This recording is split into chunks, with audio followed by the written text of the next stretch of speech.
आ भोरे भोरे जाता रू करे जल ढारी, हमरो से सुनर बर चाही का प्यारी।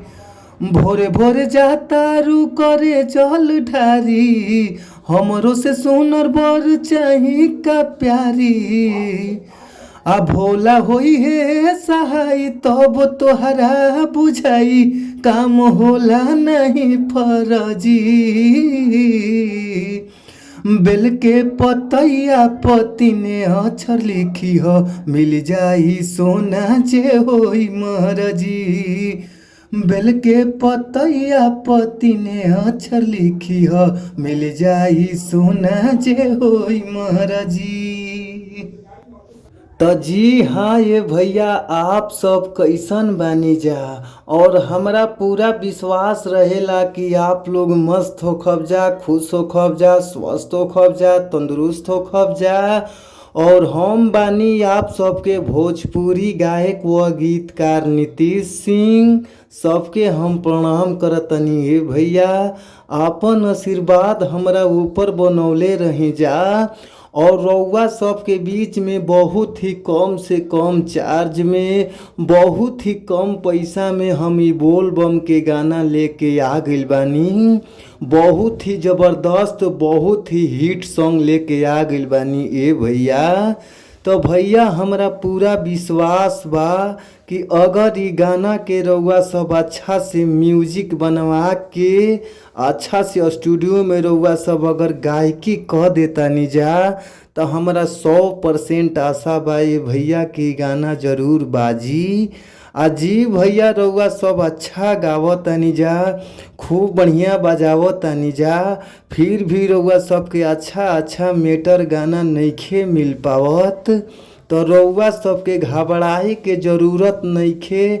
अच्छा मेटर पावे खातिर हमारी यूट्यूब चैनल के सब्सक्राइब कर लीजा, जौना यूट्यूब चैनल के नाम बाटे भोजपुरी संगीत लिरिक्स।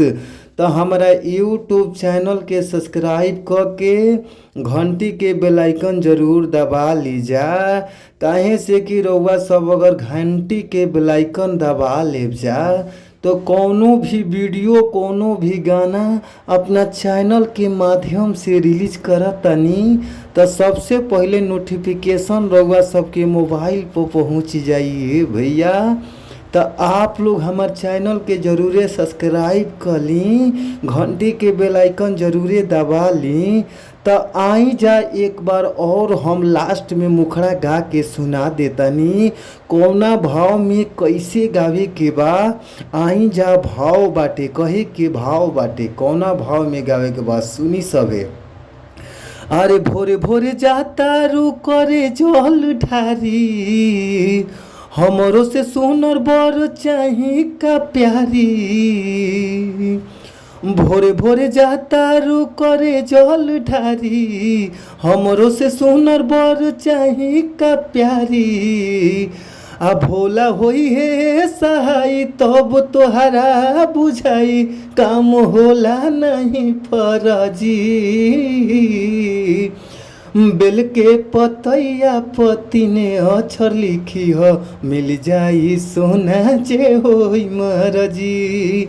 बेल के पतैया पति ने अक्षर लिखी हो, मिल जाई सोना जे होई महरजी। तो भैया अगर ये गाना अच्छा लागता, मस्त लागता, तो फुल सॉन्ग लेवे खातिर ई स्क्रीन पर नंबर बाटे, डिस्प्ले पर नंबर बा, नंबर नोट कर लीजा 98 350 77 203। एक बार और नंबर नोट कर लीजिए भैया, 98 350 77 203। तो भैया हमारा नंबर पर कॉल करी जा। कॉल कैला पर फुल सॉन्ग रउआ सबके बहुत ही कम से कम पैसा में मिल जाई। तो आप लोग ज़रूर कॉल करी, फिर मिलल जाई अगला वीडियो में। तब तक खातिर bye bye, thank you so much, आप सभी लोग के धन्यवाद।